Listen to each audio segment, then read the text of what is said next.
అందరికీ నమస్కారం. Welcome to Malvi foods. రోజు ఒకే రకమైన టిఫిన్ తిని బోర్ కొట్టిన వారికి ఒక హెల్దీ అండ్ టేస్టీ ఐడియా.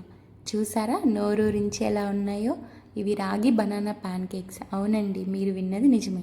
రాగి పిండి మరియు గోధుమ పిండి ఇంకా అరటిపండుతో కలిపి చేసిన ప్యాన్ కేక్స్ ఇవి. ఇందులో నేను షుగర్ అస్సలు వాడలేదు. అరటి పండులోని తీపి అలాగే కొద్దిగా బెల్లం కలిపి చేశాను. మీరు కూడా ఒకసారి ట్రై చేయండి. మీ పిల్లలకు కూడా చాలా బాగా నచ్చుతుంది, ఇష్టంగా తింటారు.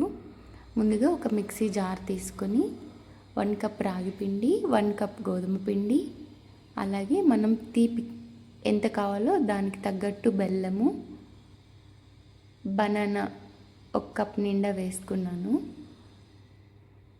ఇప్పుడు 1 స్పూన్ బేకింగ్ పౌడర్, కొద్దిగా బేకింగ్ సోడా, అలాగే కొద్దిగా సాల్ట్ వేసుకోవాలి. ఇప్పుడు కాచి చల్లార్చిన పాలు కూడా 1 కప్ వరకు పడతాయండి. 1 కప్ పాలు వరకు వేసుకోవాలి. ఇప్పుడు స్మూత్గా బ్లెండ్ చేసుకుందాం. దీన్ని ఒక బౌల్లోకి ట్రాన్స్ఫర్ చేసుకుందాము. ఇక్కడ నేను చూపిస్తున్న కన్సిస్టెన్సీ ఉంటే సరిపోతుందండి. ప్యాన్ కేక్స్ పర్ఫెక్ట్గా వస్తాయి. ఇంకొంచెం గట్టిగా ఉన్నాయి అంటే కొద్దిగా మిల్క్ యాడ్ చేసుకొని అడ్జస్ట్ చేసుకోవచ్చు. ఇలా ఒకసారి మిక్స్ చేసేసుకొని నిమిషాలు దీనికి రెస్ట్ ఇచ్చేద్దాము.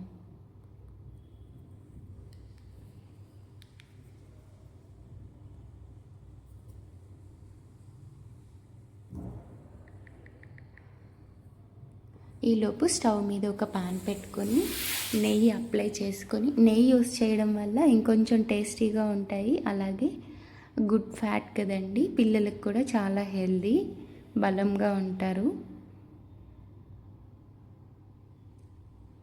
ఇలా చిన్నగా ఒక పాన్ కేక్ లాగా పోసుకోవాలి.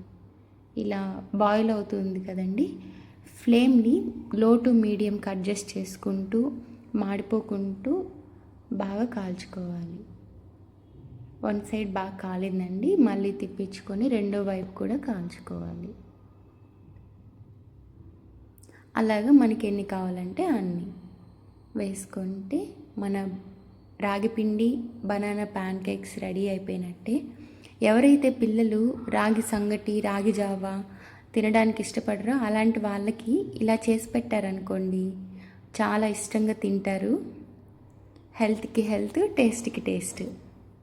మీరు కూడా ఒకసారి ట్రై చేయండి, మీ ఇంట్లో వాళ్ళకి చేసి పెట్టండి. అలాగే వీడియో నచ్చితే లైక్ చేయండి, సబ్స్క్రైబ్ చేసుకోండి, మన ఛానల్ని సపోర్ట్ చేయండి.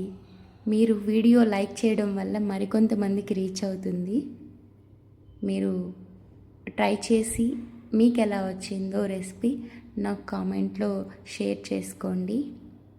వీడియో నచ్చితే లైక్ చేసి షేర్ చేయండి. మరొక రెసిపీతో మళ్ళీ కలుసుకుందాం. అప్పటి వరకు బాయ్.